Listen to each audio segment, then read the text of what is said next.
Hello guys and welcome to the video number 14. Alors, qu'est-ce que nous allons voir aujourd'hui?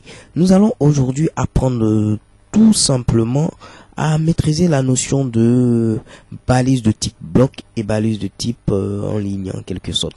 Alors, nous allons pour cela voir simplement le rendu de notre page web actuelle.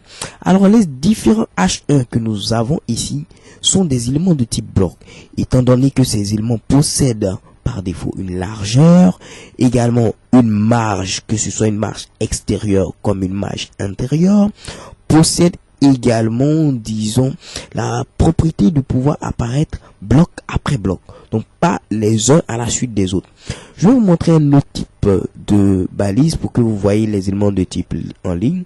Donc je vais mettre simplement span, qui est une balise générique, de même que la balise div, qui est une balise également générique. Mais span est une balise générique de type en ligne, alors que div est une balise générique de type bloc. Donc j'ouvre un div, que je ferme, et un span également. Donc ici je mets en ligne, et là je mets bloc. Je me rends sur ma page, j'actualise, et je vois en ligne et bloc. Regardez maintenant ce qui va se passer. J'ajoute un deuxième span, j'ajoute un deuxième bloc et j'actualise. J'utilise la magie de Windows 8. Alors, vous voyez, pour les éléments de type en ligne, je n'ai pas mis de BR, donc il a affiché le premier span à la suite du deuxième. Donc, nous avons en ligne, ensuite encore en ligne. Alors que pour le div qui est une balise de type bloc, malgré que nous n'avons pas mis le BR, il est automatiquement allé, disons, au bloc suivant. Donc sans le mettre sur la même ligne. Donc les éléments qui se présentent de cette manière sont des éléments de type bloc.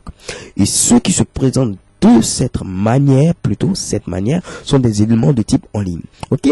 Donc les éléments de type bloc, nous pourrons modifier, disons, la largeur et plein d'autres valeurs. Plein d'autres propriétés plutôt. Et les éléments de type en ligne, vous les voyez, s'affichent les uns à la suite des autres. Donc parfois il sera préférable de transformer un élément de type bloc en élément de type ligne. Lorsque nous allons créer un site web de manière concrète, vous pourrez le remarquer, lorsque nous allons agir sur les éléments du menu. Et également transformer un élément de type en ligne en un élément de type bloc. J'espère que vous avez compris. Ça c'est un élément de type bloc, un élément de type bloc, un élément de type bloc. Ici les A, donc les liens, sont des éléments de type en ligne. Vu que si je n'avais pas mis de BR, ils allaient s'afficher les uns à la suite des autres. Ok, thank you guys for watching. See you for the next video. Bye bye.